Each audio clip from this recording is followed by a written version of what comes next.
জয় শ্রীকৃষ্ণ। তোমাদের সবাইকে মুক্তির পাঠশালাতে স্বাগতম। আজকের ক্লাস পঞ্চম শ্রেণীর তৃতীয় পর্যায়ক্রমিক মূল্যায়ন অর্থাৎ থার্ড ইউনিট টেস্ট প্রশ্ন বিচিত্রার যে আমাদের অঙ্কগুলো রয়েছে, আজকে আমরা তৃতীয় স্কুল সমাধান করব। এর আগে আমরা প্রথম স্কুল সমাধান করেছি, গণিতগুলো সমাধান করেছি। যারা এখনো প্রথম স্কুলটা দেখোনি, তৃতীয় পর্যায়ক্রমিক মূল্যায়নের থার্ড ইউনিট টেস্টের, সুন্দর করে সেটা দেখে নেবে। কারণ তোমাকে পরীক্ষায় পুরো নম্বর পেতে হলে তোমাকে ওই স্কুলের বইয়ের অঙ্কটুকু করলে বাবু হবে না।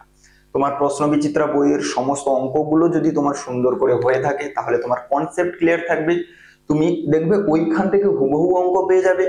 নাও যদি তুমি হুবহু অঙ্ক পাও, দেখবে ওই ধরনেরই অঙ্ক পাবে, শুধু সংখ্যাগুলোর পরিবর্তন থাকবে। তাই সুন্দর করে বিস্তারিত ভাবে সব জিনিসগুলো বোঝাবো, খুব সুন্দর করে দেখতে থাকো।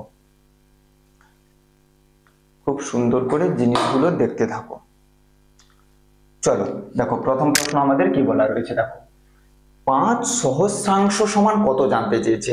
তাহলে তোমরা জানো সহস্রাংশ, শতাংশ, দশাংশ এই জিনিসগুলো কি না, দশমিকের পরের অঙ্কগুলোর স্থানীয় মান বোঝানোর জন্য আমরা এই শব্দগুলো ব্যবহার করি। তাহলে আমরা দশমিকের আগে কি ব্যবহার করি? একক, দশক, শতক, হাজার, অযুত, লক্ষ ইত্যাদি শব্দগুলো ব্যবহার করি।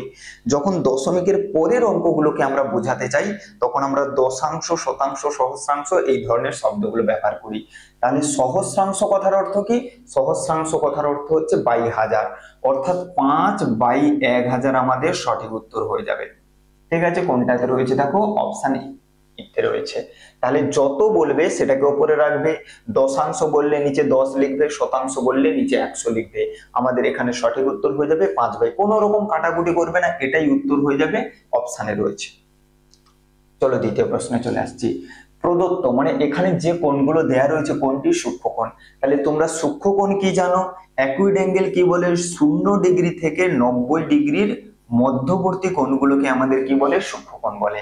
তাহলে এখানে দেখে নাও, 0 থেকে 90 এর মধ্যে কোনটা পড়ে? তোমরা বলবে গুরুজি অপশন প্রথমটাই আমাদের সঠিক উত্তর হয়ে যাবে, কারণ 80 0 থেকে 90 এর মধ্যে পড়ে। হয়েছে। চলো পরবর্তী প্রশ্ন। 4 ডজন সমান কতগুলো জানতে চেয়েছে। আমরা সুন্দর করে জানি 1 ডজন মানে কতগুলো হয় না, আমরা জানি 1 ডজন সমান 12টি। তাহলে 1 ডজন সমান যদি 12টি হয়, 4 ডজন সমান আমাদের কত হয়ে যাবে? 12কে 4 দিয়ে গুণ করে আমরা বলে দেব 48টি। কোনটাতে রয়েছে দেখো, শেষ অপশনে রয়েছে। তাহলে সুন্দর করে মনে রাখবো, 1 ডজন সমান কতগুলো? 12টা। পরবর্তী প্রশ্ন। ত্রিভুজের 3টি কোণের সমষ্টি কত? এর আগের স্কুলেও বোঝানো রয়েছে এবং অনেকগুলো স্কুলেও রয়েছে প্রশ্নগুলো। তাহলে ত্রিভুজের 3টি কোণের সমষ্টি আমরা জানি, ত্রিভুজের সর্বদা 3টি কোণ থাকে। ত্রিভুজের এই হচ্ছে একটা ত্রিভুজ, এই হচ্ছে আমাদের একটা ত্রিভুজ। ত্রিভুজের কতগুলো কোণ থাকে? এই হচ্ছে 3টা কোণ। এই 3টা কোণের সমষ্টি সর্বদা কত হবে? 180 ডিগ্রি। 1 ডিগ্রি বেশিও হবে না, কমও হবে না। 3টে কোণ যাই হোক না কেন, ওদেরকে যোগ করলে সর্বদা 180 ডিগ্রি হবে। সমষ্টি মানে কি? যোগফল। চলো নেক্সটে চলে আসছি। ব্যাস ব্যাসার্ধের কি জানতে চেয়েছে। তাহলে তোমাদেরকে যদি আমি বোঝাই যে ব্যাস আর ব্যাসার্ধ কনসেপ্টটা কোথা থেকে আসে, না ব্যাস আর ব্যাসার্ধ কনসেপ্টটা আমাদের আসে কোথা থেকে? এই যে দেখো, এই হচ্ছে আমাদের কি, এই হচ্ছে আমাদের, এটাকে বলা হয় ব্যাস বলে। এইটাকে আমাদের কি বলে? ব্যাস বলে। এই হচ্ছে আমাদের কেন্দ্র, এটা হচ্ছে আমাদের সেন্টার, এটাকে আমাদের কি বলে? কেন্দ্র বলে। ঠিক আছে, কেন্দ্র থেকে পরিধি পর্যন্ত যে দূরত্ব, আমি যদি সুন্দর করে এগুলোকে নাম দিই, ক, এটাকে নাম দিলাম খ, এটাকে নাম দিলাম গ। তোমরা চাইলে ABCD করেও দিতে পারো, আমি পুরো জিনিসটা বোঝাচ্ছি। তাহলে এই হচ্ছে একটা বৃত্ত, বৃত্তের কেন্দ্র থেকে পরিধি পর্যন্ত যে দূরত্ব, এটাকে আমাদের কি বলে? রেডিয়াস বলে। ইংরেজিতে আমাদের কি হয়ে যাবে? ব্যাসার্ধ হয়ে যাবে। কিছু বলবে? ইংরেজিতে আমাদের কি হয়ে যাবে? ব্যাসার্ধ হয়ে যাবে। এই যে পুরোটা ক থেকে খ পর্যন্ত যে ডিস্টেন্স, এটাকে আমাদের কি বলে? এই পুরোটাকে আমাদের কি বলে? ব্যাস বলে। পুরোটাকে আমাদের কি বলে? ব্যাস বলে। ইংরেজিতে বলে ডায়ামিটার। তাহলে দেখো, এই যে গ থেকে খ পর্যন্ত এটা হচ্ছে ব্যাসার্ধ, আর এই পুরোটাকে আমাদের কি বলে? ব্যাস বলে। ভালো করে খেয়াল করো, এটা তো সমান, অর্থাৎ আমরা যদি বলি ব্যাসের দ্বিগুণ করলেই আমরা কি পাবো? ব্যাসার্ধ পাবো। এই পুরোটা হচ্ছে ব্যাস আর এইটুকুটা হচ্ছে ব্যাসার্ধ, অর্থাৎ এর দ্বিগুণ করে দিলেই আমরা ব্যাস পেয়ে যাবো। এখানে ওটাই বুঝবে, ব্যাস ব্যাসার্ধের কি হয়? ব্যাস ব্যাসার্ধের দ্বিগুণ হয়। মুখস্থ করে নয়, জিনিসটা বুঝে। পরীক্ষায় তোমাকে প্রশ্নটা ঘুরিয়ে দেবে, পরীক্ষায় তোমাকে প্রশ্নটা জানতে চাইবে ব্যাসার্ধ ব্যাসের কত, তখন তোমাকে অর্ধেক লিখতে হবে। এখানে ব্যাস ব্যাসার্ধের কত জানতে চেয়েছে, তাহলে ব্যাস ব্যাসার্ধের দ্বিগুণ আর ব্যাসার্ধ হচ্ছে ব্যাসের অর্ধেক। এই হচ্ছে সুন্দর করে ব্যাস ব্যাসার্ধ কেন্দ্র বোঝালাম। চলো নেক্সট পরবর্তীতে 5 টাকার সমান কত পয়সা? গুরুজি আমরা জানি 1 টাকার সমান 100 পয়সা, তাহলে 1 টাকা সমান 100 পয়সা হলে 5 টাকার সমান কত হয়ে যাবে? 500 পয়সা আমাদের সঠিক উত্তর হয়ে যাবে। নেক্সটে চলে আসো। দুটি বিন্দু দিয়ে কতগুলি সরলরেখা অঙ্কন করা যায়? এই হচ্ছে একটা বিন্দু অঙ্কন করলাম, এই হচ্ছে একটা বিন্দু অঙ্কন করলাম, ঠিক আছে। এই দুটো বিন্দু দিয়ে কতগুলো সরলরেখা অঙ্কন করতে পারবো? দুটো বিন্দু দিয়ে একটা সরলরেখা অঙ্কন করতে পারবো। তুমি এই দুটো বিন্দু দিয়ে যাবে, এর বাইরে আর কোনো সরলরেখা অঙ্কন করতে পারবে? পারবে না। পরীক্ষায় একই রকম একটা প্রশ্ন পড়ে, একই রকম একটি বিন্দু দিয়ে কতগুলি সরলরেখা অঙ্কন করা যায়। প্রশ্নটা কেমন করে খেয়াল করো। দুটি বিন্দু দিয়ে একটা সরলরেখা অঙ্কন করতে পারছি, কিন্তু একটা বিন্দু দিয়ে আমরা অসংখ্য সরলরেখা অঙ্কন করতে পারবো, ঠিক আছে। তোমরা বলবে স্যার আমরা তো এখানেও করতে পারি না। তুমি যদি এখানে এইরকম একটা সরলরেখা অঙ্কন করে দাও, এখানে যদি এইরকম একটা সরলরেখা অঙ্কন করে দাও, বলো এই সরলরেখাটা কি এই বিন্দু দিয়ে গেছে? যায়নি।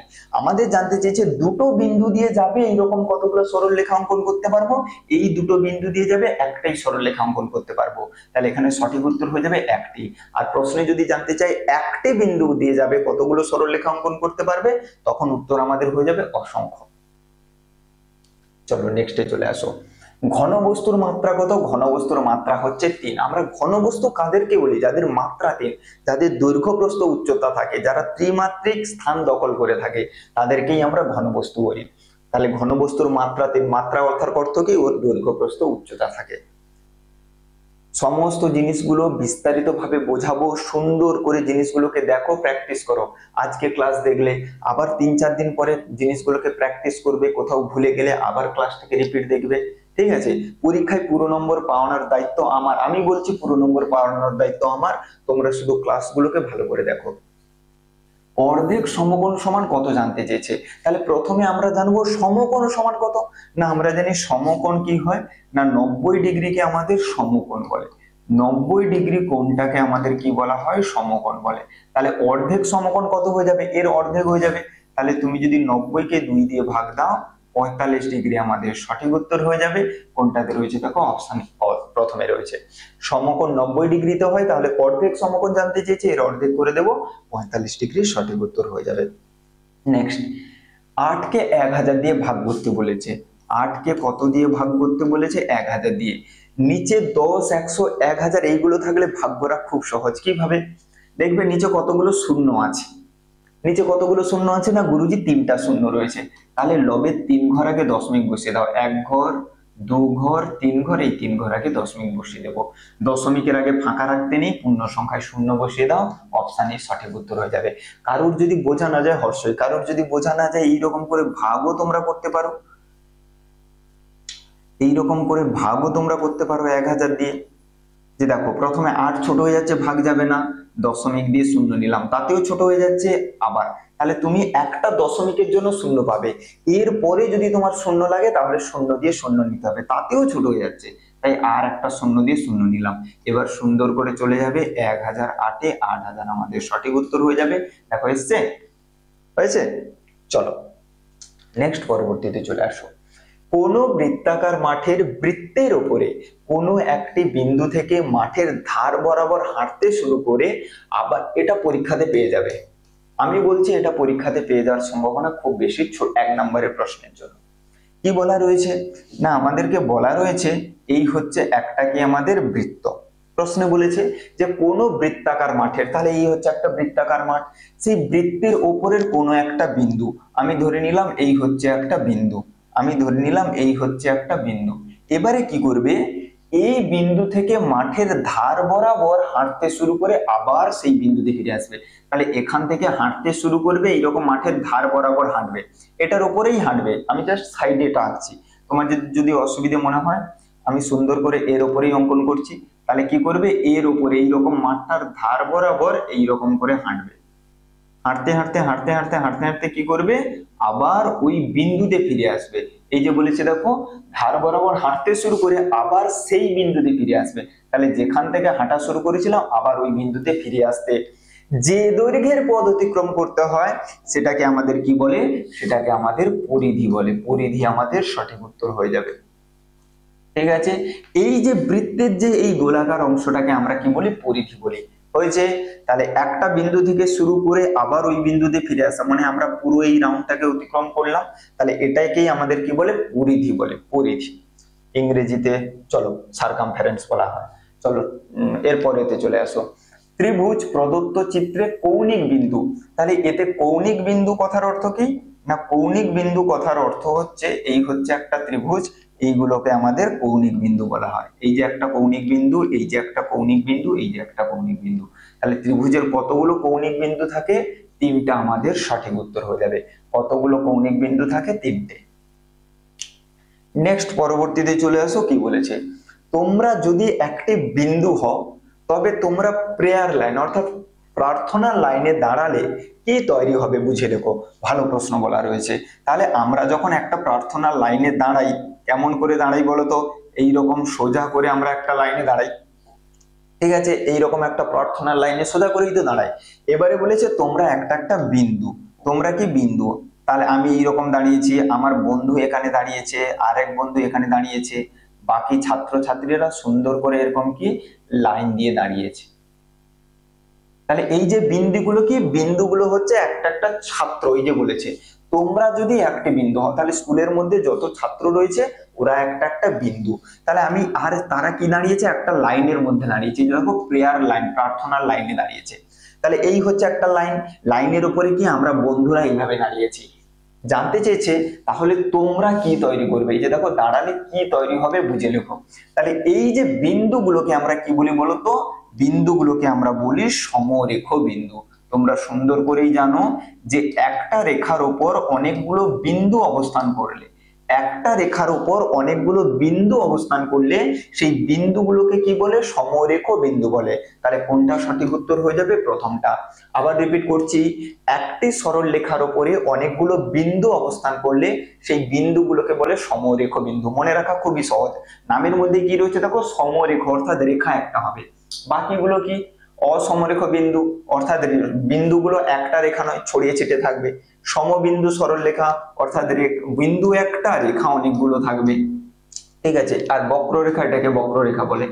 তাহলে আমাদের এখানে সঠিক উত্তর কি হয়ে যাবে, এই বিন্দুগুলোকে কি বলে, সমরেখ বিন্দু। চলো নেক্সটে চলে আসো, ছোট থেকে বড় সাজাতে বলেছে। তোমাদেরকে ছোট থেকে বড় সাজানোর টেকনিক কি শিখেছি, পদ্ধতি না, প্রথমে দশমিকের আগেরটাকে দেখবে, দশমিকের আগের পূর্ণ সংখ্যাটাকে পুরোটা দেখবে। তাহলে দশমিকের আগে এর কত আছে, 108, এর কত আছে 106, এর কত আছে 108। তাহলে আমাদের ছোট থেকে বড় সাজাতে বলেছে, ছোট কে হয়ে গেল 106, আমাদের ছোট হয়ে গেল 106.921, এটা আমাদের ছোট হয়ে গেল। এবারে এরও 108 আছে, এরও 108 আছে, তাহলে বুঝতে পারছি না কে বড় কে ছোট হবে। এর পরে দশমিকের পরে যেতে হবে।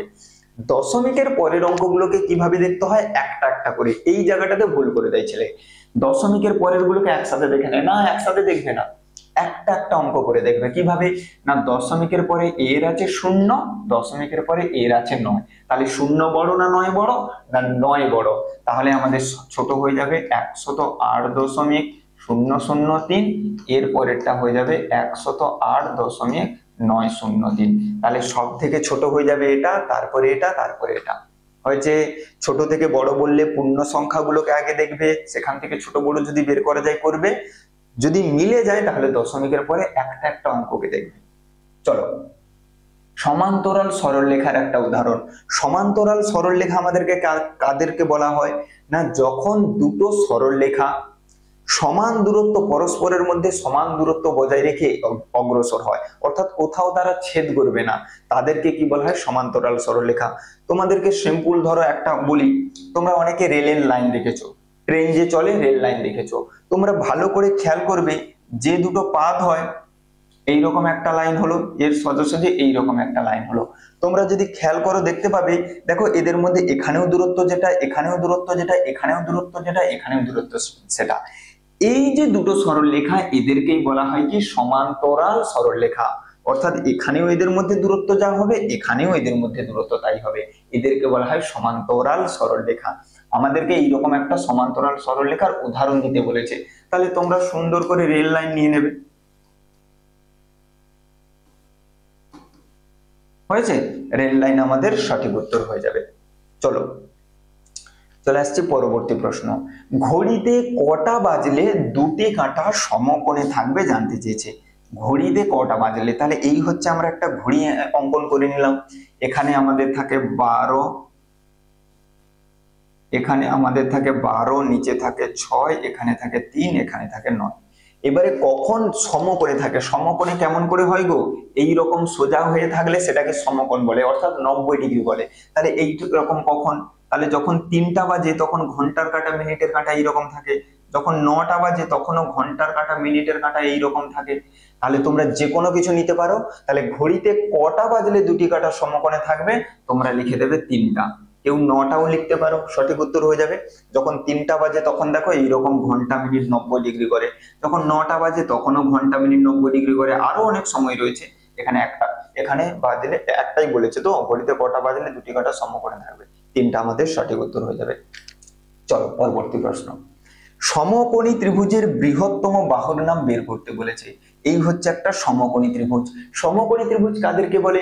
না, যে ত্রিভুজের একটা কোণ 90 ডিগ্রি অর্থাৎ সমকোণ হয় তাদেরকে সমকোণী ত্রিভুজ বলে। তাহলে এই যে কোণটা, শুধু ইংরেজি লেখা হয়ে যাচ্ছে, এই যে কোণটা এটাকেই আমাদের কি হয় 90 ডিগ্রি, অর্থাৎ এই কোণটা সমকোণ। এক্ষুনি বললাম যখন দুটো সরলরেখা এইরকম অবস্থান করে তখনই 90 ডিগ্রি উৎপন্ন হয়। দেখো এই রকম রয়েছে, এটাকে আমাদের কি বলে? এটাকে আমাদের বলা হয় সমকোণ। ত্রিভুজের একটা কোণ 90 ডিগ্রি হলে তাকে বলা হয় সমকোণী ত্রিভুজ। সমকোণী ত্রিভুজের এই যে রেখাটা এটা হয় বৃহত্তম, এর নাম কি হয়? হাইপোটেনাস অতিভুজ বলে বাংলাতে। ঠিক আছে, এটাকে কি বলা হয়? অতিভুজ বলে। সমকোণী ত্রিভুজের বৃহত্তম বাহুর নাম কি? সমকোণী ত্রিভুজের বৃহত্তম বাহুর নাম কি? গুরুজি অতিভুজ।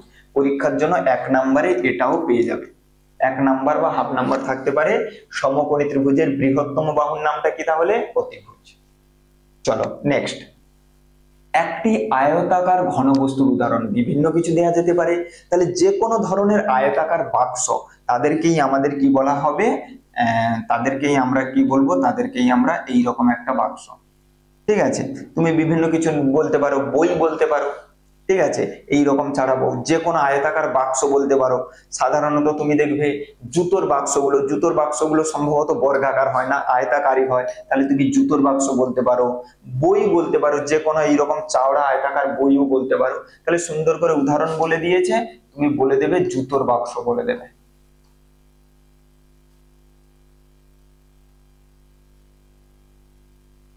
হয়েছে? চলো পরবর্তী প্রশ্নে চলে আসছি, কি বলেছে? সমবাহু ত্রিভুজের প্রতিটি কোণের মান বের করতে বলেছে। কি বের করতে বলেছে? সমবাহু ত্রিভুজ। এই হচ্ছে একটা সমবাহু ত্রিভুজ। তাহলে সমবাহু ত্রিভুজ কাকে বলে? যে ত্রিভুজের 3টি বাহুর দৈর্ঘ্য সমান তাদেরকে সমবাহু ত্রিভুজ বলে। যে ত্রিভুজের 3টি বাহুর দৈর্ঘ্য সমান, তাহলে এই বাহুর সঙ্গে এই বাহু এবং এই বাহুর দৈর্ঘ্য সমান, এটা 5 হলে এটাও 5 হবে, এটাও 5 হবে। 3টে বাহুর দৈর্ঘ্য সমান হলে তাদেরকে সমবাহু ত্রিভুজ বলে। সেই সমবাহু ত্রিভুজের প্রতিটা কোণ কত করে হয়? 60 ডিগ্রি করে হয়। সুন্দর করে মনে রাখবে, সমবাহু ত্রিভুজের প্রতিটি কোণের মান কত করে হয়? 60 ডিগ্রি। সমবাহু ত্রিভুজের প্রতিটি কোণের মান আমাদের কত হয়ে যাবে? 60 ডিগ্রি। সঠিক উত্তর হয়ে যাবে। হয়েছে? দেখো 60 60 60 যোগ করলে 180। নেক্সট, লোক সংখ্যা বাড়লে দিন সংখ্যা কমবে, এটি ঐকিক নিয়মের কোন সম্পর্ক? এটি হচ্ছে ব্যস্ত সম্পর্ক। হয়েছে? ব্যস্ত সম্পর্ক কাদেরকে বলে? না, যখন একটা বাড়লে অন্যটা কমে, বা একটা কমলে যখন অন্যটা বাড়ে সেটাকে ব্যস্ত সম্পর্ক বলে। যেমন আমি তোমাদেরকে যদি সুন্দর করে বোঝাই, তোমাকে একটা পেন আনতে গিয়েছো, একটা পেনের দাম যদি 5 টাকা হয়, তাহলে 10টা পেনের দাম বেশি হবে না কম হবে? তোমরা প্রত্যেকেই বলবে 10টা পেনের দাম বেশি হবে। তাহলে দেখো যেই পেনের সংখ্যা বাড়িয়েছি আমার এদিকে মূল্যও বেড়ে যাবে, 10টা পেনের দাম আমাদের কত হয়ে যাবে? 50 টাকা। এটাকে বলা হয় সরল সম্পর্ক। এটাকে আমাদের কি বলে? এটাকে আমাদের বলে সরল সম্পর্ক। যে বাম দিক বাড়ালে ডান দিকও বাড়বে, অর্থাৎ এখানে যেই পেনের সংখ্যা বাড়িয়ে দিয়েছি দামও বেড়ে যাবে। এবারে আর একটা জিনিস ভাবো, এবারে ভাবো সুন্দর করে, বাবা কি করেছে? বাড়িতে একটা কেক এনেছে। সুন্দর করে আমি তোমাদেরকে একদম ছবি এঁকে ডিটেলসে বোঝাচ্ছি। ধরো এইরকম বাবা একটা কেক এনেছে, এবারে কেক আনার পরে এটাকে কি করা হয়েছে, সমান 8 টুকরোতে ভাগ করা হয়েছে। এইখানে একটা, এইখানে একটা, এইখানে একটা, এইখানে একটা, মোটামুটি 8 ভাগে ভাগ করা হয়েছে। এবারে ঠিক আছে, এবারে বাড়িতে কতজন খেতে, বাড়িতে ধরো 4 জন খেতে, তাহলে প্রত্যেকে কটা করে পাবে, 4 জন যদি খাওয়ার হয় তাহলে প্রত্যেকে দুটো করে, কারণ এখানে কটা টুকরো হয়েছে দেখো, 1 2 3 4 5 6 7 8, তাহলে 4 জন যদি খেতে হয় প্রত্যেকে কতগুলো করে, 8টা পেয়ে যাবে, এই দুটো করে টুকরো পেয়ে যাবে। তাহলে ছিল কতজন, 4 জন, প্রত্যেকে কটা করে পাচ্ছি, দুটো করে পাচ্ছি। এবারে ঠিক কেকটা কেটেছি, হঠাৎ সেই সময় কি চলে এলো, হঠাৎ করে কোথা থেকে 2 জন বন্ধু চলে এলো। ঠিক আছে, তাহলে 2 জন বন্ধু চলে এসেছে মানে তাদেরকে কেকটা দিতে হবে। তাহলে এখন কতজন, আচ্ছা ইংরেজিতে লিখে ফেলেছি না সবগুলো, যাই হোক সবগুলো সংখ্যাগুলো ইংরেজিতে লেখা হয়ে গেছে। চলো, তাহলে 4 জন ছিল, প্রত্যেকে দুটো করে খণ্ড পাবো। এবারে এখন কতজন হয়ে গেছে, এখন 6 জন হয়ে গেছে, কারণ 2 জন বন্ধু এসেছে। এবারে বলো, এখন 2 জন বন্ধু আসাতে কতজন হয়েছে, 6 জন হয়েছে। এবারে তুমি বলো, তুমি তাহলে আগে 2 টুকরো করে পেতে, এখন তাহলে সেই একই কেক পাবে না তার থেকে কম কেক পাবে। সুন্দর করে, যেহেতু বন্ধু বেড়েছে, লোক সংখ্যা যেহেতু বেড়েছে, তাহলে আগের মতো আর কেক পাবো না, কম কেক পাবো। তাহলে আগে 2 পেতাম, এখন কত পাবো, ওর থেকে কম পাবো। তাহলে ভালো করে খেয়াল করো, এই দিকটা বাড়ার জন্য, লোক সংখ্যা বাড়ার জন্য কেকের পরিমাণ কিন্তু কমে গেল, প্রত্যেকে কেকের পরিমাণ কিন্তু কম করে পাবে। তাহলে এক দিকটা বেড়েছে, অন্য দিকটা কমিয়েছি, তাহলে এটাকেই আমাদের কি বলে, ব্যস্ত সম্পর্ক। এখানে দেখো এদিকও বেড়েছিল তাই এদিকও বেড়েছিল, এটাকে সরল সম্পর্ক বলে। তাহলে একদিক বাড়লে অন্য দিক কমবে, কিংবা একদিক কমালে অন্য দিক কমবে।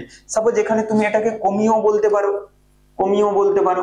সাপোজ ধরো সুন্দর করে কেকটা কাটা হয়েছে, খাওয়া হবে বলে, দিয়ে তারপরে হঠাৎ করে কি হয়ে গেল, বাবা মার মনে হলো যে বাবা মা কেকটা খাবে না, আমাদের ভাই বোনকে বললো তোরা দুজনই খেয়ে নে। তাহলে এখন তাহলে কতজন খাবো, 2 জন খাবো, আমি আর আমার বোন খাবো। তাহলে 2 জন, তাহলে প্রত্যেকে কত টুকরো করে পাবো, দেখো 4 টুকরো করে। তাহলে যেই লোক সংখ্যা কমে গেছে, এমনি কিন্তু কেকের সংখ্যাটা বেড়ে গেছে। এটাকেই আমাদের কি বলে, ব্যস্ত সম্পর্ক। এখানে বলেছে লোক সংখ্যা বাড়লে দিন সংখ্যা কমে, তাহলে লোক সংখ্যাকে বাড়িয়েছি তাই দিন সংখ্যা কমে যাবে, একটা বেড়েছে অন্যটা কমবে, এটাকে বলা হয় ব্যস্ত সম্পর্ক। আমি সময় নিয়ে বিস্তারিত ভাবে বোঝালাম। চলো, গ্লাস কি ধরনের ঘনবস্তু, গ্লাস কি ধরনের ঘনবস্তু, এই যে ধরো এটা হচ্ছে একটা কি গ্লাস, ঠিক আছে, এইটা হচ্ছে কি আমাদের একটা গ্লাস বলে, এটা আমাদের কি হয়ে যাবে, এটা আমাদের চোঙ হয়ে যাবে, চোঙাকৃতি, এটাকে আমরা কি বলবো, চোঙাকৃতি। যদিও এইরকম থাকবে না, সোজা থাকবে।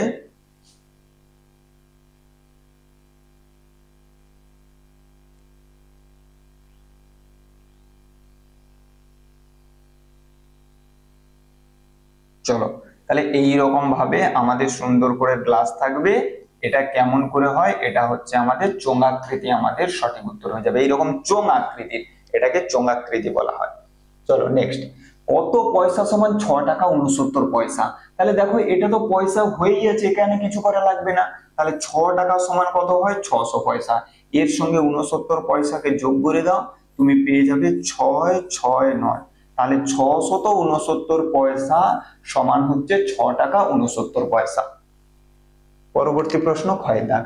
ছবির মাধ্যমে তথ্যগুলিকে প্রকাশ করার পদ্ধতিকে কি বলে, চিত্রলেখ।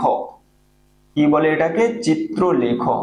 যে কোনো ছবির মাধ্যমে কোনো কিছুকে প্রকাশ করা, এইরকম করে করি না আমরা, স্তম্ভ চিত্র করি, তাহলে এই দিকে আমরা কিছু লিখলাম, এই দিকে আমরা কিছু লিখলাম, এই রকম করে প্রকাশ করি, এইগুলোকে বলা হয় চিত্রলেখ।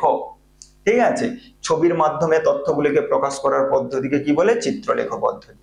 পরেরটা চলে আসো, গোলকের একটি ড্যাশ তল থাকে, তাহলে গোলক কাকে বলে, এই হচ্ছে আমাদের একটা গোলক, তাহলে এর তলগুলো দেখো বাঁকানো, এটাকে বলা হয় বক্রতল, এটাকে আমাদের কি বলে, বক্রতল বলে।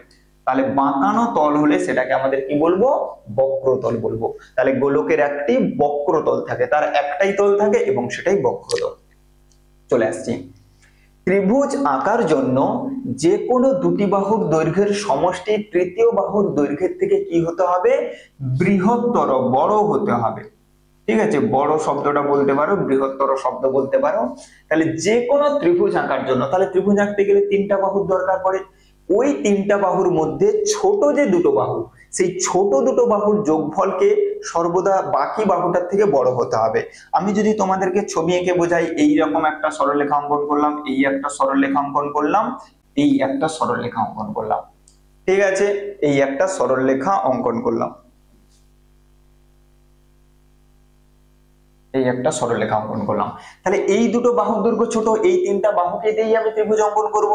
এই দুটো বাহুর যোগফল সর্বদা এই যে বড় যে বাহুটা, তৃতীয় যে বাহুটা, এর থেকে বড় হতে হবে এই দুটো যোগফলকে, তাহলেই তুমি ত্রিভুজ গঠন করতে পারবে।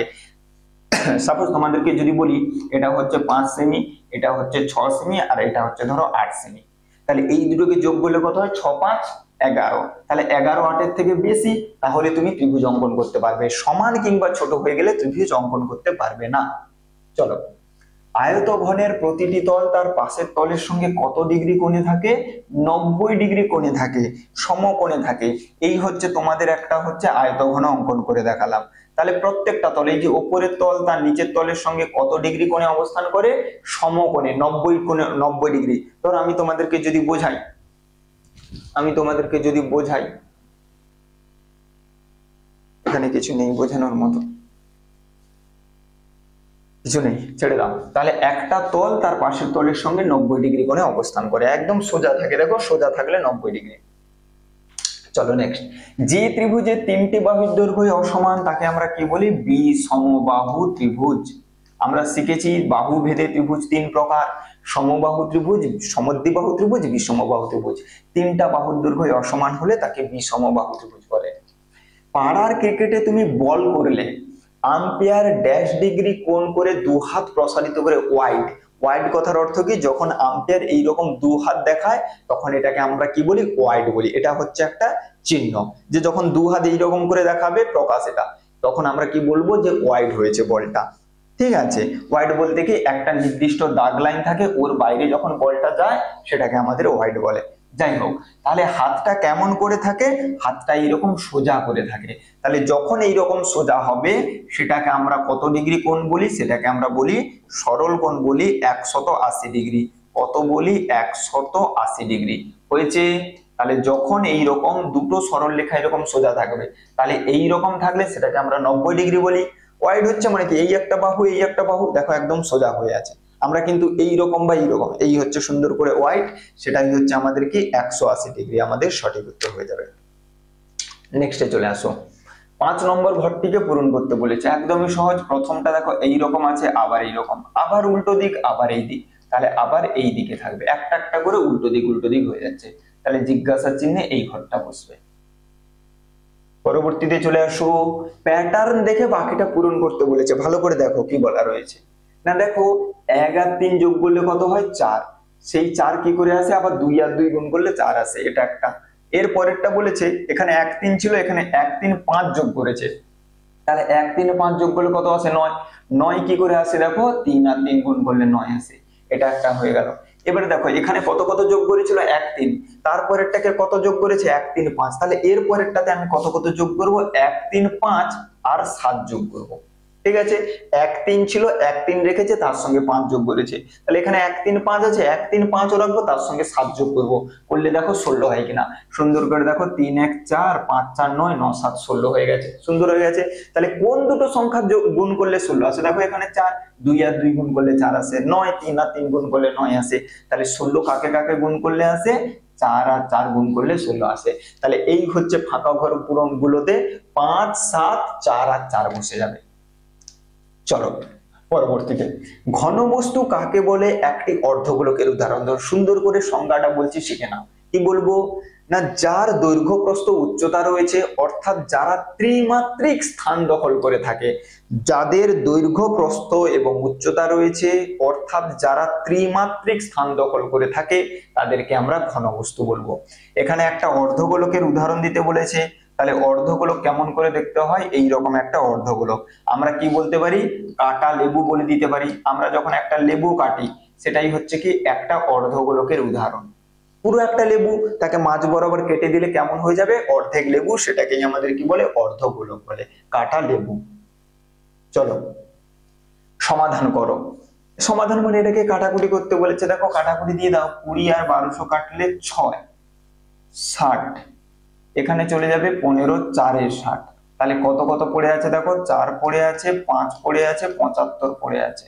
5 আর 4 গুণ করলে 20, 75 আর 20 গুণ করলে 1500 আমাদের সঠিক উত্তর হয়ে যাবে।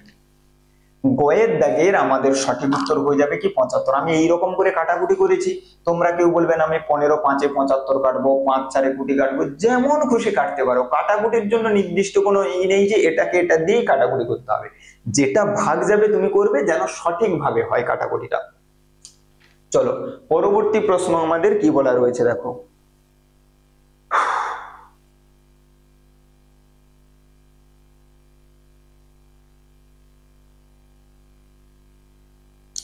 পরবর্তী প্রশ্ন আমাদের বলা রয়েছে দেখো, এই দুটোকে যোগ করতে বলেছে। দেখো নিচে লিখছি দেখো, 2.75 তার সঙ্গে যোগ করবো 2.5। অনেকে কিন্তু ভুল করে এখানে 5 বসিয়ে দেবে না, যেমন করে দশমিকের পরে আছে সেখানে বসাবো। এই ঘরটা ফাঁকা রয়েছে, শূন্য দিয়ে ভরাবো।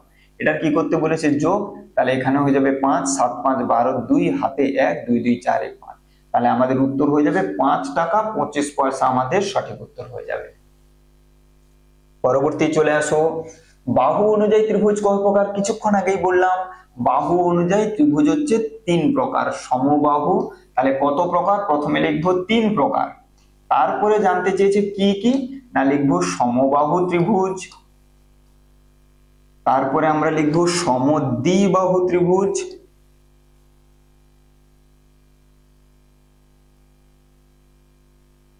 এরপরে আমরা লিখবো বিষমবাহু ত্রিভুজ। এই হচ্ছে 3 প্রকার ত্রিভুজ বাহু ভেদে। তাহলে 3টে বাহু সমান হলে সমবাহু, 2টো বাহু সমান হলে সমদ্বিবাহু, 3টেই অসমান হলে বিষমবাহু। নেক্সটে চলে আসো, স্কেলের সাহায্যে 6.5 সেন্টিমিটার দৈর্ঘ্যের একটা রেখাংশ অঙ্কন করো, রেখাংশটির নাম দাও। ধরো এই হচ্ছে একটা আমি স্কেল নিয়ে নিলাম, ঠিক আছে, এই সুন্দর করে আমি একটা স্কেল নিয়ে নিলাম। কত সেন্টিমিটার বলেছে, তুমি সুন্দর করে এইরকম একটা স্কেল নিয়ে নেবে। তোমাদের যে জ্যামিতি বক্সের মধ্যে যে স্কেল গুলো থাকে 15 সেন্টিমিটার স্কেল হয়, ওইগুলোই নেবে। নিয়ে 6.5 সেন্টিমিটার শূন্য থেকে শুরু করবে। কোথা থেকে? এই হচ্ছে শূন্য, এই হচ্ছে আমি শূন্য থেকে শুরু করলাম। কত পর্যন্ত যাব? 6.5। এই হচ্ছে 6 আর এই হচ্ছে 5 পর্যন্ত চলে এসেছে, ঠিক আছে, এই যে হচ্ছে 5 পর্যন্ত চলে এসেছি। দিয়ে এইরকম করে লিখে দেবে, এইদিকে লিখবে ক, ওইদিকে লিখবে খ, এইখানে লিখে দেবে 6.5 সেন্টিমিটার, সেটাকে আমি শর্টে সেমি লিখে দিলাম। হয়েছে, এই আমাদের অঙ্ক কমপ্লিট হলো। 6.5 সেন্টিমিটার দৈর্ঘ্যে রেখাংশ অঙ্কন করতে বলেছে, রেখাংশটির নাম দিতে বলেছে, নাম দিয়ে দিলাম ক খ সরল রেখাংশ। হয়েছে। নেক্সট, 2 সেমি ব্যাসার্ধের একটি বৃত্ত অঙ্কন করো। যখনই বৃত্ত অঙ্কন করতে বলবে, তুমি কি করবে, একদম খাতার ওপরে সুন্দর করে একটা 2 সেন্টিমিটারের এরকম সরল রেখা অঙ্কন করে নেবে। স্কেলে যেমন করে অঙ্কন করা দেখালাম, যে স্কেল বসাবে, শূন্য থেকে শুরু করে 2 পর্যন্ত যাবে, ঠিক আছে। এবারে পেন্সিল কম্পাস নেবে। কি নেবে? পেন্সিল কম্পাস নেবে। পেন্সিল কম্পাস নিয়ে কি করবে? পেন্সিল কম্পাস জানো যে এইরকম করে দেখতে হয়, একদিকে পেন্সিল ঢোকানোর জায়গা থাকে আর একদিকে এইরকম সূচালো একটা মতো থাকে। সেইটা নিয়ে কি করবে? এইরকম করে পরিমাপ নেবে, ঠিক আছে, এইরকম করে নেবে। এটা 2 সেন্টিমিটার হয়ে গেল। ব্যাস, এখানে এইরকম করে সূচালো অংশটা বসাবে, এইরকম করে সুন্দর করে ঘুরিয়ে কি করবে? বৃত্ত অঙ্কন করবে। কি অঙ্কন করবে? বৃত্ত অঙ্কন করবে। তাহলে তোমাদের এইরকম একটা দেখতে চলে আসবে, ঠিক আছে। এইটা হচ্ছে তার কেন্দ্র, কেন্দ্র থেকে এইটা আমাদের কত হয়ে যাবে? 2 সেন্টিমিটার। বোঝা গেল কিভাবে বললাম? তাহলে এইরকম আলাদা 2 সেন্টিমিটার প্রথমে সরলরেখা টেনে নেব, নিয়ে পেন্সিল কম্পাস এইরকম নেব, দিয়ে এইরকম এখানে বসাবো, দিয়ে এইরকম করে ঘুরিয়ে কি করব? এইরকম করে গোলটা করে নেব। এই আমাদের বৃত্ত অঙ্কন হয়ে গেল, ঠিক আছে। চলে আসবো পরবর্তী প্রশ্নে। ঐকিক নিয়মে কতগুলি সম্পর্ক থাকে? কিছুক্ষণ আগেই বলে গেছি। তাহলে ঐকিক নিয়মে কতগুলি সম্পর্ক থাকে? 2টি সম্পর্ক থাকে। কি কি? না, একটা হচ্ছে সরল সম্পর্ক, আর একটা কি হয়? ব্যস্ত সম্পর্ক। একটা হচ্ছে সরল সম্পর্ক আর একটা হয় ব্যস্ত সম্পর্ক। চলো, সমকোণী ত্রিভুজের একটি কোণের মান 40 ডিগ্রি হলে অপর দুটি কোণের মান বের করতে বলেছে। তাহলে এই হচ্ছে আমাদের একটা সমকোণী ত্রিভুজ। তাহলে আমরা জানি সমকোণী ত্রিভুজ কাকে বলি? না গুরুজি, একটা কোণ যদি 90 ডিগ্রি হয় সেটাকেই তো আমরা সমকোণী ত্রিভুজ বলি। সমকোণী ত্রিভুজ কাকে বলবো? যে ত্রিভুজের একটা কোণ 90 ডিগ্রি হবে তাকেই আমরা সমকোণী ত্রিভুজ বলবো। তাহলে পরিষ্কার ভাবে বলে দিতে পারি, এই যে ত্রিভুজটা এর একটা কোণ 90 ডিগ্রি হবে, কারণ যেহেতু এটা সমকোণী ত্রিভুজ তাহলে অবশ্যই ভাবে একটা কোণকে 90 ডিগ্রি হতে হবে। আর একটা কোণ কত বলে দিয়েছে? আর একটা কোণ বলে দিয়েছে 40 ডিগ্রি। ঠিক আছে, তাহলে অপর কোণ দুটির মান বের করতে বলেছে। তাহলে একটা কোণ আমাদের কত দেওয়া আছে? 40 ডিগ্রি। অপর দুটো কোণ তাহলে কত কত হবে? একটা হবে 90 আর একটা কত হবে গো? না দেখো, এই দুটো মিলে কত হয়ে গেল? এই দুটো মিলে কত হয়ে গেল? 90 আর 40 যোগ করলে তুমি কত পাবে? 9 4 13, 130 ডিগ্রি পাবে। ঠিক আছে, আমরা কি জানি ত্রিভুজের তিনটি কোণের সমষ্টি কত ডিগ্রি? 180 ডিগ্রি। তিনটা কোণকে যোগ করলে কত হয়? 180 ডিগ্রি। তাহলে দুটো যোগ করে যদি 130 আসে তাহলে বাকিটা কত হবে?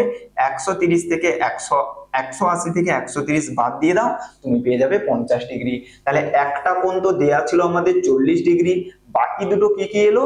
না যেহেতু সমকোণী ত্রিভুজ বলেছে তাই একটাকে 90 বলে দেব, 90 আর 40 যোগ করলে 130, তাহলে বাকি আর একটা কোণ আমাদের কত হয়ে যাবে? 50 ডিগ্রি। এই দুটো কোণ বের করতে বলেছে, যে অপর দুটি কোণের প্রত্যেকটির মান কত হবে? 90 ডিগ্রি এবং 50 ডিগ্রি। হয়েছে? চলো ফাঁকা ঘরগুলো পূরণ করো। শঙ্কুর একটা উদাহরণ দিতে বলেছে, তার তল সংখ্যা, শীর্ষবিন্দুর সংখ্যা, ধরন করতে বলেছে। তাহলে শঙ্কু কোনটা? এই হচ্ছে আমাদের শঙ্কু, এই হচ্ছে আমাদের শঙ্কু। শঙ্কু কাকে বলে? তোমরা দেখবে অনেকে জন্মদিনে বার্থডে ক্যাপ পরে, ঠিক আছে, বার্থডে টুপি, বা তোমরা বিয়ে বাড়িতে বরের টোপর দেখেছো, যেমন করে দেখতে হয়, বা তোমরা অনেকে আইসক্রিম থেকে খেয়ে থাকো, কর্নেটো আইসক্রিম, ঠিক আছে, অনেকে কোন আইসক্রিমও বলে থাকে, সেইগুলো দেখতে এমন করে হয় না, এটাকেই বলা হয় কি? শঙ্কু। তাহলে শঙ্কুর একটা উদাহরণ দিতে বলেছে, আমি তাহলে কি লিখে দেবো? জন্মদিনের টুপি, জন্মদিনের টুপি। হয়েছে?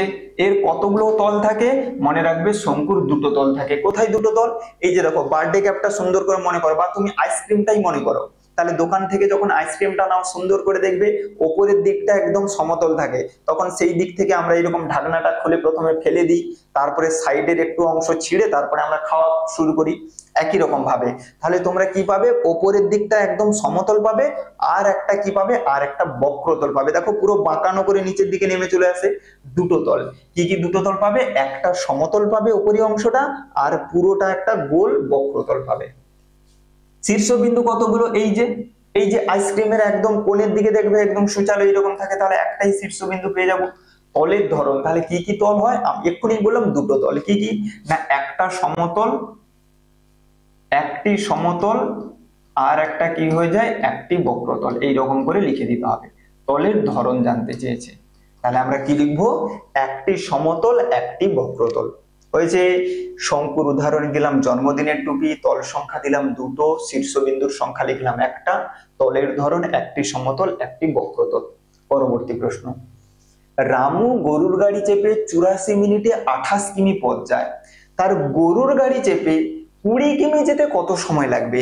এগুলো হচ্ছে ঐকিক নিয়মের অঙ্ক, যেমন করে তোমাদেরকে এর আগের স্কুলটাতে শিখিয়েছি, এখানেও সেম ভাবে আমরা অঙ্ক করব সুন্দরভাবে। দেখো তাহলে প্রথমে তোমাকে এইরকম একটা সমস্যা তৈরি করতে হবে, সেখানে আমরা কি লিখবো? দেখো সেখানে আমরা গরুর গাড়ি চেপে আমাদের জানতে চেয়েছি কি কত সময় লাগবে, তাহলে সময়টাকে আমরা এরকম লিখবো ডান দিকে, ঠিক আছে, আর বাম দিকে আমরা কি লিখবো? দূরত্ব লিখবো। তাহলে প্রথমে কত দূরত্ব গিয়েছে? প্রথমে 28 কিমি দূরত্ব গিয়েছে। এই দূরত্বটা কিসে বলা রয়েছে? কিমিতে বলা রয়েছে। ঠিক আছে, এই 28 কিমি দূরত্ব যেতে তার কত সময় লেগেছে? 84 মিনিট সময় লেগেছে। এবারে আমাদের বের করতে বলেছে তাহলে 20 কিমি যেতে কত সময় লাগবে? 20 কিমি যেতে কত সময় লাগবে? তোমাকে এইরকম করে প্রথমে একটা কিন্তু ছক তৈরি করতে হবে, ঠিক আছে, এরপরে তুমি ভাষায় লিখবে 28 কিমি যেতে সময় লাগে কত? 84 মিনিট। হয়েছে? তাহলে 28 কিমি যেতে যদি 84 মিনিট সময় লাগে, তাহলে 1 কিমি যেতে কত সময় লাগবে? না আমরা কি করব? 84 কে 28 দিয়ে ভাগ করে দেব। কম সময় লাগবে তো, 1 কিমি যেতে কম সময় লাগবে, তাই 84 কে 28 দিয়ে ভাগ করে দেব। এবারে আমাদের ভাগ করলে আমাদের কত হয়ে যাবে বলো তো? তুমি এখানে ভাগ করে লিখতে পারো, তাহলে ভাগ করলে এখানে কত হয়ে যাবে, 3 মিনিট হয়ে যাবে, তাই তো। 8 3 24 4, হাতে 2, 3 2 6 1 2 8। তাহলে 1 কিমি যেতে যদি 3 মিনিট সময় লাগে, তাহলে 20 কিমি যেতে কত সময় লাগবে? 20 কিমি যেতে কত সময় লাগবে না, আমরা 20 কে 3 দিয়ে গুণ করে দেব, উত্তর আমাদের হয়ে যাবে 60 মিনিট। 60 মিনিটকে তুমি লিখতে পারো 1 ঘন্টাও লিখতে পারো, অর্থাৎ ভাষা দিয়ে লিখে দেব 20 কিমি যেতে গরুর গাড়িটির 1 ঘন্টা সময় লাগবে। সুন্দর করে এখানে করালাম। তাহলে 20 আর 3 গুণ করলে কত আছে, 60 মিনিট। তুমি 60 মিনিট লিখতে পারো, না হলে তুমি এটাও লিখতে পারো যে 60 মিনিট সমান তো 1 ঘন্টা হয়, তাহলে এটাকে তুমি 1 ঘন্টাও লিখতে পারো। চলো আবার একটা অঙ্ক রয়েছে, আমাদের স্কুলের একটি ঘর তৈরি করতে 8 জন মিস্ত্রির 1 মাস সময় লেগেছে। একই রকম আরো একটি ঘর 24 দিনে শেষ করতে হলে কতজন মিস্ত্রি লাগবে জানতে চেয়েছে। তাহলে আমাদের মিস্ত্রির সংখ্যা, ওটাকে আমরা ডান দিকে লিখবো, বাম দিকে আমরা কি লিখবো, সময়টাকে লিখবো, সময়, ঠিক আছে, সময়টাকে লিখবো। আর ডান দিকে আমরা কি লিখবো, মিস্ত্রির সংখ্যা। যেটা জানতে চাইবে ওটাকে সর্বদা ডান দিকে লিখবে, ঠিক আছে। প্রথমে কত সময় লেগেছিল, 1 মাস। আচ্ছা 1 মাসকে আমি 30 দিন লিখতে পারি, ঠিক আছে। কতজন মিস্ত্রি লেগেছিল, 8 জন মিস্ত্রি লেগেছিল। এবারে ওটাকে যদি আমি 24 দিনে শেষ করব বলি, তাহলে কতজন মিস্ত্রি লাগবে? একই রকম ভাবে আগের অঙ্কের মতো করো, 30 দিনে শেষ করতে মিস্ত্রি প্রয়োজন বা মিস্ত্রি লাগে, বলে লাগে শব্দটা লিখে দাও, মিস্ত্রি লাগে 8 জন। তাহলে 30 দিনে করতে যদি 8 জন মিস্ত্রি লাগে, এবারে 30 দিনের জায়গায় আমি 1 দিনে শেষ করব বলছি, তাহলে পুরো বাড়িটাকে আমি 1 দিনের মধ্যে কমপ্লিট করতে চাইছি। তাহলে যখন দিন সংখ্যা কমিয়ে দেবো, আগে একটা ছোট প্রশ্ন করলাম না, লোক সংখ্যার সঙ্গে দিন সংখ্যার ব্যস্ত সম্পর্ক, অর্থাৎ যখন দিন সংখ্যা কমিয়ে দেবো আমাকে লোক বাড়াতে হবে। আমি 30 দিনে কাজটা কমপ্লিট করতে চাইছিলাম, এখন আমি চাইছি যে 1 দিনের মধ্যে আমার পুরো কাজ কমপ্লিট করে দিতে হবে। তাহলে আমাকে পুরো কাজ কমপ্লিট করতে হলে আমাকে তাহলে অনেক মিস্ত্রি লাগাতে হবে, কারণ সময় কমিয়ে দিয়েছি, ঠিক আছে। তাহলে আমাকে কি করতে হবে, লোক বাড়াতে হবে। তাহলে বাড়ে কি করে, গুণ করলে 8 কে 30 দিয়ে গুণ করে দেব, তাহলে কতজন লাগবে, 240 জন লাগবে 1 দিনে যদি আমি কাজটা শেষ করতে চাই। এবারে আমাদের বের করতে বলেছে 24 দিনে কাজটা শেষ করতে হলে, তাহলে 24 দিনে শেষ করতে মিস্ত্রি লাগবে, কম মিস্ত্রি লাগবে। 1 দিনে শেষ করতে কতজন লাগে গো, 240 জন। তাহলে 1 দিনের জায়গায় আমি যদি কাজটাকে 24 দিন ধরে করব বলি, 24 দিনে শেষ করব বলি, তাহলে আমার অতজন মিস্ত্রি লাগানোর দরকার নেই, তাহলে কম মিস্ত্রি লাগবে। কম হলে কি, ভাগ দিয়ে দেবো, 240 কে 24 দিয়ে ভাগ বলে আমাদের কত হয়ে যাবে, 10 দিন আমাদের সঠিক উত্তর হয়ে যাবে। তাহলে এখানে দুটো প্রশ্ন রয়েছে, ভালো করে খেয়াল করো।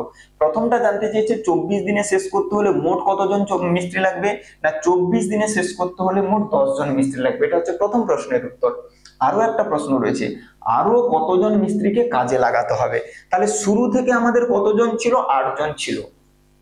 এখন আমি দেখতে পাচ্ছি কতজন মিস্ত্রি, কত দিনে কত, আচ্ছা 10 দিন লিখে দিয়েছি না, 10 দিন লিখে দিয়েছি, 10 জন হবে।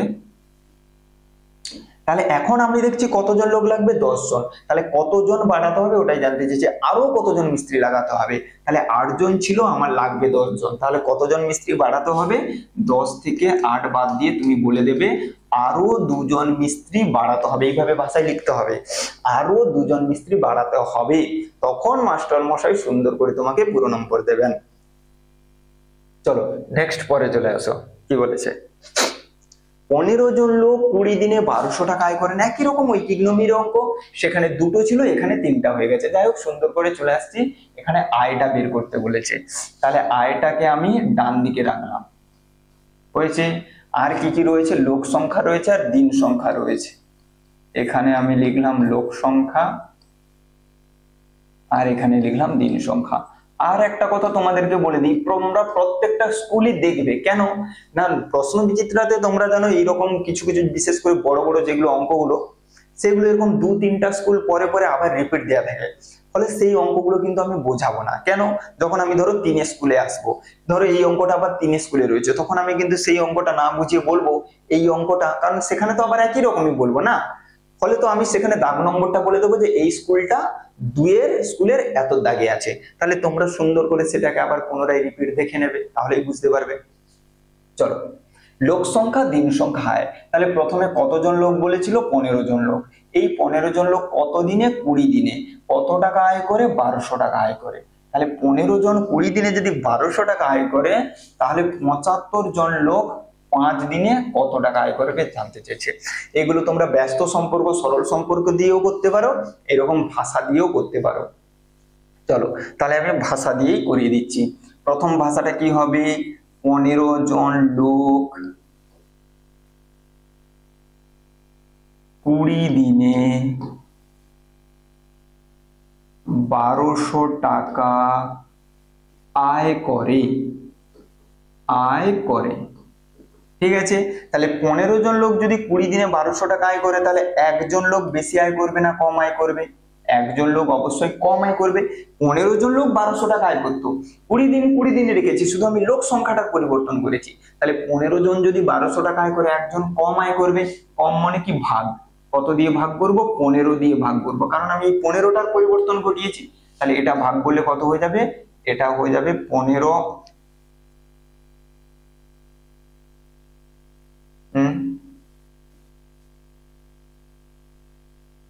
80 টাকা হয়ে যাবে। তাহলে একজন কত টাকা আয় করবে? 80 টাকা আয় করে। হয়েছে? তোমরা এখানে গুণ না করে এইরকমও রেখে দিতে পারো, সুন্দর করে এইখানে ভাগ চিহ্ন দিয়ে এইরকম রেখে দিতে পারো, টাকা আয় করে। এবারে একজন যদি 20 দিনে অত টাকা আয় করে, তাহলে একজন একদিনে কত আয় করবে? আরো কম আয় করবে। একজন 20 দিনে যদি এই টাকাটা আয় করে, তাহলে একদিনে কি আরো কম আয় করবে। তাহলে আরো কম আয় করবে মানে আবার ভাগ করব। এবারে কত দিয়ে ভাগ করব? এবারে 20-র পরিবর্তন ঘটিয়েছি, তাহলে 20 দিয়ে ভাগ করছি। বলবে স্যার কোথায় আপনি তো 20 দিয়ে গুণ করলেন না? এই যে দেখো, এই পুরো সংখ্যাটাকে 20 দিয়ে ভাগ করেছি। ভাগ কথার অর্থ কি? নিচে লিখেছি সুন্দর করে। হয়েছে? চলো, এবারে একজন একদিনে এই টাকাটা আয় করে। এবার আমরা বাড়াবো।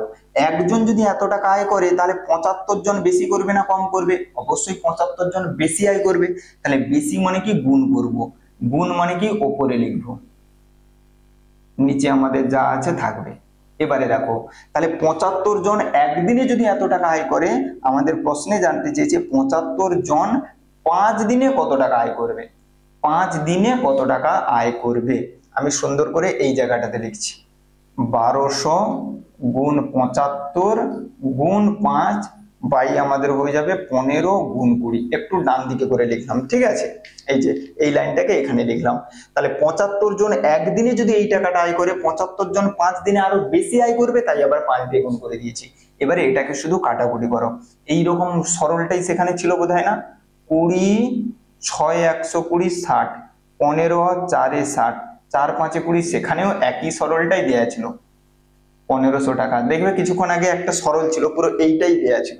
1500 টাকা আমাদের সঠিক উত্তর হয়ে যাবে। তাহলে সুন্দর করে এইভাবে ভাষা দিয়ে করলে এটা 4 নাম্বার বা 5 নাম্বারের অঙ্ক হবে। এটা সুন্দর করে মাস্টারমশাই তোমাকে 4 নাম্বার 5 নাম্বার যেটা থাকবে সেটা দেবে। চলো নেক্সট, পরবর্তী আবার একটা রয়েছে ঐকিক নিয়মের অঙ্ক। 14টি পাম্প মেশিন 200 দিনে 28,000 লিটার জল তুলতে পারে। তাহলে 20টি পাম্প মেশিন 125 দিনে কত লিটার জল তুলবে? ঠিক আছে, চলো তাহলে এখানে কি লিখবো? কি জানতে চেয়েছে? কত লিটার। তাহলে জলটাকে আমরা ডান দিকে লিখবো, জলের পরিমাণ। এখানে লিখবো জলের পরিমাণ, যেটা কিনা লিটার এককে লিখবো। আচ্ছা, এদিকে লিখবো দিন সংখ্যা, এদিকে লিখবো কি আমরা? মেশিন সংখ্যা। মেশিন সংখ্যা। চলো, প্রথমে কতগুলো পাম্প ছিল বলতো? 14টি পাম্প। কত দিনে? 200 দিনে। কত জল তুলবে? 28,000 লিটার জল তুলবে। পরবর্তীতে জানতে চেয়েছে 20টা মেশিন 125 দিনে কত লিটার জল তুলবে।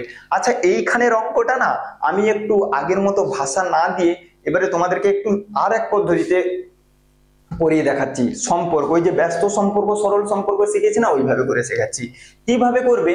যখনই তোমরা এরকম 3টা ছক থাকবে, একটাকে এইরকম হাত চাপা দিয়ে দেবে। আমি যেভাবে বলছি সেভাবে হাত চাপা দিয়ে দেবে। তাহলে তুমি কি দেখতে পাচ্ছ? দিন সংখ্যা আর জলের পরিমাণ। তুমি এবারে ভাবো দিন সংখ্যার সঙ্গে জলের পরিমাণের কি সম্পর্ক।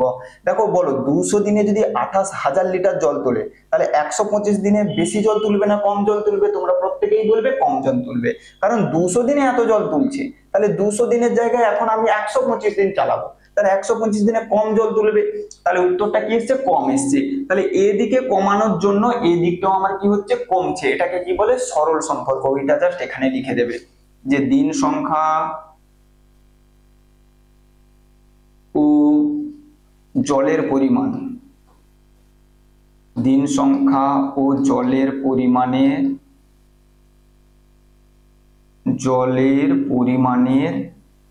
মধ্যে সরল সম্পর্ক, কমলে কমবে বাড়লে বাড়বে, সেটাকেই বলা হয় সরল সম্পর্ক। হয়েছে।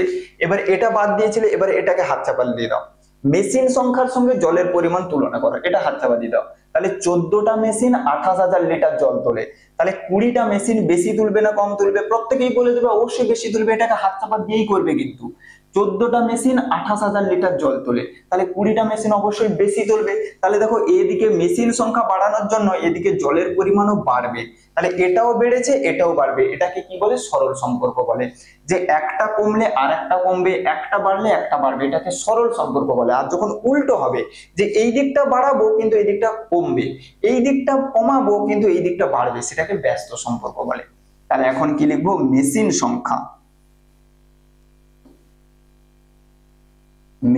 সংখ্যা ও জলের পরিমাণের মধ্যে সরল সম্পর্ক। হয়েছে, লিখে ফেললে। এবারে যেটা জানতে চেয়েছে সেটাও লিখবে। তাহলে আগের অঙ্ক যেভাবে ভাষা দিয়ে করেছি সেইভাবেও করতে পারো, এই রকম করেও করতে পারো। তাহলে জলের পরিমাণ, ওইখানে যেই সংখ্যাটা থাকবে সেটা লিখে গুণ চিহ্ন দিয়ে দেবে। হয়েছে, এইখানে যেই সংখ্যাটা থাকবে সেটা লিখে গুণ চিহ্ন দিয়ে দেবে। এবারে এই যে দুজন আছে এদেরকে ওপর নিচে লিখবো, হয় এটাকে ওপরে না হলে এটাকে ওপরে, হয় এটাকে ওপরে না হয় এটাকে ওপরে। এবারে তোমরা বুঝবে কি করে কোনটা ওপরে কোনটা নিচে হবে? না, যখন দেখবে সরল সম্পর্ক হচ্ছে। কি সম্পর্ক হচ্ছে? সরল সম্পর্ক হচ্ছে। তাহলে এখানে কি হয়েছে? কমানো হয়েছে, তাহলে এই নিচেরটাকে কি লিখে দেবে? ওপরে লিখে দেবে। যখন সরল সম্পর্ক হবে সর্বদা কি ঘটবে? নিচেরটা ওপরে বসে যাবে। যখন সরল সম্পর্ক ঘটবে যে এদিকটা কমিয়েছি তাহলে এদিকটাও কমবে, তাহলে নিচেরটা ওপরে বসে যাবে। এদিকটা বাড়লে এদিকটাও বাড়বে, তাহলে নিচেরটা ওপরে বসে যাবে। ঠিক আছে, এদিকে চলে আসো। 14টা মেশিন 28,000 লিটার, তাহলে 20টা মেশিন বেশি হবে না কম হবে? বেশি হবে। সরল সম্পর্ক, তাহলে সরল সম্পর্ক হলে সর্বদা নিচেরটা ওপরে বসবে, সরল সম্পর্ক হলে সর্বদা নিচেরটা ওপরে বসে যাবে। ঠিক আছে, তাহলে চলো বাকিগুলোকে নিচে বসিয়ে দাও। 14কে নিচে বসিয়ে দাও, আর এখান থেকে 200কে নিচে বসিয়ে দাও। দিয়ে কাটাকুটি করো, তুমি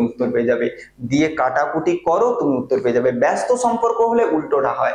ব্যস্ত সম্পর্ক হলে কি করবে? উপরেরটা উপরে বসাবে আর নিচেরটা নিচে বসাবে। কাটাকাটি করো তো, এখানে এই একটা শূন্য, এখানে এই একটা শূন্য কেটে গেল। 14 দিয়ে কাটাকাটি করলে 14 2 28 20, এইখানে 2 আর 20 কাটাকাটি করলে 10। তাহলে আমাদের কি কি পড়ে আছে দেখো? 10, 200 আর 125। 125 আর 2 গুণ করলে আমাদের হয়ে যায় 250। তার সঙ্গে কতগুলো শূন্য বসে যাবে? 1 2টো শূন্য বসে যাবে। তাহলে 25,000 লিটার আমাদের সঠিক উত্তর হয়ে যাবে। তাহলে আগের অঙ্কের মতো তুমি ভাষা দিয়ে করতে পারো, না হলে এইভাবেও করতে পারো। এটা আবার বোঝাচ্ছি কিভাবে। তাহলে এই রকম একটা চাপা দিয়ে দেবে, এর সঙ্গে এর সম্পর্ক খুঁজবে। সম্পর্ক কিভাবে বের করতে হয় বললাম? এদিকে বাড়ালে যদি ওদিকেও বাড়ে সেটাকে সরল সম্পর্ক বলবো, এদিকে কমালে যদি ওদিকটাও কমে সেটাকে সরল সম্পর্ক বলবো। কিন্তু যখন উল্টো হবে, যে এই দিকটা বাড়াবো কিন্তু উত্তর আমাদের কমবে, তখন সেটাকে ব্যস্ত সম্পর্ক বলে। এই দিকটা কমাবো কিন্তু উত্তর আমাদের বাড়বে, সেটাকে ব্যস্ত সম্পর্ক বলবো। এইরকম লিখে ফেলবে। দিয়ে সম্পর্কতে কি বললাম? এইখানে যেটা জিজ্ঞাসা চিহ্নের ঘরে থাকবে সেটা লিখে গুণ চিহ্ন দিয়ে দেবে। ব্যস্ত সম্পর্ক বললে বড়টাকে উপরে লিখবে, সরল সম্পর্ক হলে ছোটটাকে উপরে লিখবে। দিয়ে কাটাকাটি করবে, তুমি উত্তর পেয়ে যাবে।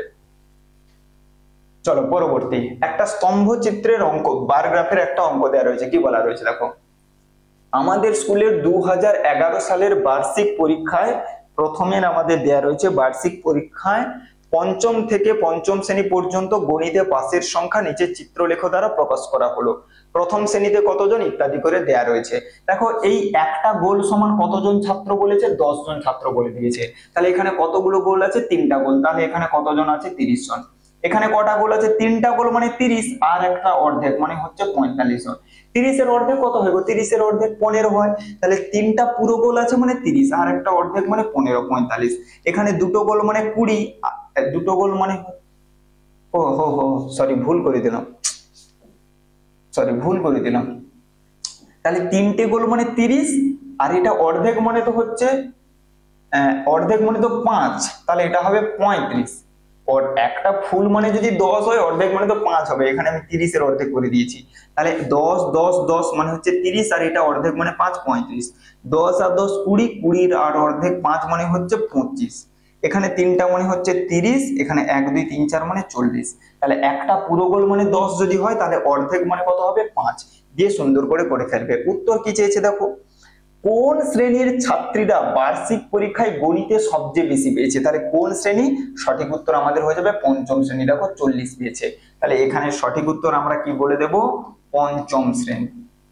সুন্দর করে দাগ নম্বর দিয়ে লিখবে। পরবর্তী প্রশ্ন, কোন শ্রেণীর ছাত্রছাত্রীরা বার্ষিক পরীক্ষায় গণিতে সবচেয়ে কম পাস করেছে?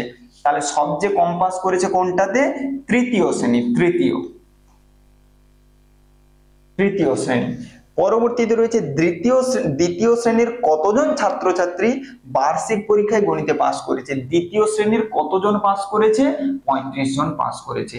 এই হচ্ছে আমাদের সঠিক উত্তর হয়ে যাবে। তাহলে সবচেয়ে বেশি পাস করেছে পঞ্চম শ্রেণীতে 40, সবচেয়ে কম পাস করেছে তৃতীয় শ্রেণীতে 25, দ্বিতীয় শ্রেণীতে কতজন পাস করেছে? 35 জন দ্বিতীয় শ্রেণীতে পাস করেছে। বোঝা গেছে? চলো নেক্সট, আর দুটো প্রশ্ন রয়েছে। রোকেয়া ও রিয়া একই মাপের দুটো ব্যাগ নিয়ে বাজারে গেছে, ভালো কথা। রোকেয়া কিছু চাল কিনেছে, কিছু ডাল কিনেছে, কিছু চিনি কিনেছে। রিয়া কিছু চাল কিনেছে, কিছু ডাল কিনেছে, কিছু ময়দা কিনেছে। কার ব্যাগ কত বেশি? তাহলে দুটো, একদিকে লিখলাম আমি, কে লিখলাম? রিয়া, আর একদিকে হচ্ছে তার বন্ধু রোকেয়া। ঠিক আছে, তাহলে কার ব্যাগ বেশি ভারী জানতে চেয়েছে। তাহলে আমি এখন বের করব কে বেশি বাজার করেছে। চলো চলে আসি। তাহলে রিয়া কত কত করেছে? রিয়া হচ্ছে শেষেরটা, প্রথমটা হচ্ছে রোকেয়া। তাহলে রোকেয়ারটা করে নাও। রোকেয়া 10 কেজি 925 কিগ্রা চাল, 0.775 কিগ্রা ডাল, আর 1 কিগ্রা চিনি কিনেছে। তাহলে এটা যোগ করলে আমি রোকেয়া পেয়ে যাব। আচ্ছা, রিয়া কত কিনেছে? 8 কিগ্রা 773 গ্রাম চাল, 1.125 গ্রাম ডাল, আর 3 কিগ্রা ময়দা কিনেছে। তাহলে রিয়াকে যোগ দাও। তাহলে 5 3 8, 7 2 9, 7 1 8, এখানে হয়ে যাবে 8 1 9 3 12। তাহলে রিয়া কত পরিমাণ কিনেছে মোট জিনিস? 12 কিগ্রা 898 গ্রাম। তাহলে এই জিনিসগুলো সব তার ব্যাগের মধ্যে ভরা আছে। তাহলে তার ব্যাগের মধ্যে কত জিনিস আছে? 12 কিগ্রা 898 গ্রাম। ঠিক আছে, এত কিগ্রা। এবারে আমরা বের করব রিয়া কত পরিমাণ কিনেছে। রিয়াতে চলে আসো। 5 5 10 এর 0 হাতে 1, 7 2 9 1 10 এর 0 হাতে 1, 9 8 17 7 হাতে 1, এখানে 1 1 2 1। তাহলে এ কত কিনেছে? 12 কিগ্রা 700 গ্রাম। তাহলে কার ব্যাগ বেশি ভারী হয়ে যাবে? দেখো, রিয়ার 12 কিগ্রা 898 গ্রাম, রোকেয়ার হচ্ছে 12 কিগ্রা 700 গ্রাম। তাহলে 700 গ্রাম বেশি না 898 গ্রাম বেশি? তোমরা প্রত্যেকেই বলে দেবে 898 গ্রাম বেশি। আমাদের জানতে চেয়েছে কার ব্যাগ কত বেশি ভারী জানতে চেয়েছে। তাহলে সুন্দর করে আমি বলে দেব কার ব্যাগ ভারী? রিয়ার ব্যাগ ভারী। রিয়ার ব্যাগ ভারী। কত ভারী জানতে চেয়েছে। দেখো প্রশ্নে শুধু কার ব্যাগ ভারী বলেনি, কার ব্যাগ ভারী বলেনি, কত বেশি ভারীও জানতে চেয়েছে। তাহলে এই দুটোকে আমাদের কি করতে হবে? বিয়োগ করে দিতে হবে। 12.898 থেকে আমি কি করব? 12.700 কে বাদ দেব। বাদ দিলে তুমি পেয়ে যাবে কত পাবে? 891। তাহলে 0.198 কিগ্রা, বা তুমি এটাকে বলতে পারো 198 গ্রামও বলতে পারো। তাহলে রিয়ার ব্যাগ ভারী, কত ভারী? 198 গ্রাম ভারী। আবার সুন্দর করে দেখো জিনিসটা, 198 গ্রাম আমাদের ভারী চলে আসবে। ঠিক আছে, 198 গ্রাম আমাদের ভারী চলে আসবে। আচ্ছা, এখানে সুন্দর করে 5 3 3 ঠিকই লিখেছি তো রিয়া? 773 125, 5 3 8 ঠিকই আছে। আর এর এখানে হচ্ছে 925 775, 5 5 10, ঠিকই আছে। তাহলে রিয়ার ব্যাগ কত ভারী হয়ে যাবে? 198 গ্রাম ভারী হয়ে যাবে, 198 গ্রাম। ঠিক আছে, চলো নেক্সট পরবর্তীতে চলে আসো। একটি বৃত্ত অঙ্কন করতে বলেছে, তাহলে গুরুজি বৃত্ত অঙ্কন করো সুন্দর করে। এই একটা বৃত্ত অঙ্কন করে দিলাম। এবারে কি জানতে চেয়েছে? এই বৃত্তের কি বের করতে বলেছে দেখো, কেন্দ্র, ব্যাস আর ব্যাসার্ধ জ্যা। তাহলে এই হচ্ছে আমাদের কি হয়ে যাবে, এই সরল রেখাটাকে লম্বা করে টেনে দিই। ঠিক আছে, এইখানে একটা টেনে দিই। চলো এবারে চলে আসো সুন্দর করে। এইটাকে আমাদের কি বলবো? এইটাকে আমাদের কেন্দ্র বলবো। মাঝখানে থাকে সেটাকে আমাদের কি বলবো? কেন্দ্র বলবো। এগুলো তুমি নামও দিয়ে দাও, ক, খ, গ, ঘ, ঙ, এরকম করে নাম দিয়ে দাও। তাহলে এটাকে আমাদের কি বলবো? খটাকে আমরা কি বলবো? কেন্দ্র। ব্যাস কোনটা? এই পুরোটাকে আগেই বলেছি, পুরোটাই হচ্ছে কি ব্যাস। কে কে, ক আর গ, এটা হচ্ছে কি আমাদের ব্যাস হয়েছে। আচ্ছা, ব্যাসার্ধ কোনটা? আমরা বলেছি এই ছোটটাকে আমাদের ব্যাসার্ধ বলা হয়। খ আর গ কে আমরা কি বলবো? ব্যাসার্ধ বলবো। ঠিক আছে, জ্যা কোনটা? এইটাকে আমাদের কি বলে? জ্যা বলে। বৃত্তের পরিধির ওপর দুটো বিন্দুর যোগফলকে আমাদের, বা দুটো বিন্দুকে যোগ করলে আমরা যে সরল রেখা পাবো সেটাকে আমাদের কি বলে? জ্যা বলে। এই হচ্ছে জ্যা। বৃত্তের এটাকে পরিধি বলেছি, এই পরিধির ওপর যে কোনো তুমি দুটো বিন্দু নাও, দিয়ে সেই দুটো বিন্দুকে যোগ করো, যোগ করলে যেই সরল রেখা পাবে সেটাকে জ্যা বলে, ইংরেজিতে কর্ড বলে। তাহলে এইটা হচ্ছে আমাদের জ্যা, কর্ড। এইটা হচ্ছে আমাদের ব্যাসার্ধ, রেডিয়াস। এটা হচ্ছে আমাদের ব্যাস, ডায়ামিটার। আর এটা হচ্ছে আমাদের কেন্দ্র। এই সুন্দর করে জিনিস করলে তবেই তুমি পুরো নম্বর পাবে। ঠিক আছে, প্রত্যেকটা জিনিস আমি বারবার করে বলছি, খুব সুন্দর করে ডিটেলসে বোঝাবো, বিস্তারিত ভাবে, যাতে তোমাদের একটু সংখ্যার পরিবর্তন, কোথাও কিছু পরিবর্তন দিয়ে দিলেও যাতে তোমাদের কোনো অসুবিধা না হয়। ক্লাসগুলো ভালো লাগলে, উপকৃত হয়ে থাকলে সুন্দর করে ক্লাসটাকে লাইক করবে, এবং চ্যানেলটা তো সাবস্ক্রাইব করতেই হবে সমস্ত ভিডিওগুলো পাওয়ার জন্য। তো চলো দেখা হবে পরবর্তী স্কুল নাম্বার 3-এ। আজকের ক্লাস এখানেই শেষ করছি। জয় হিন্দ।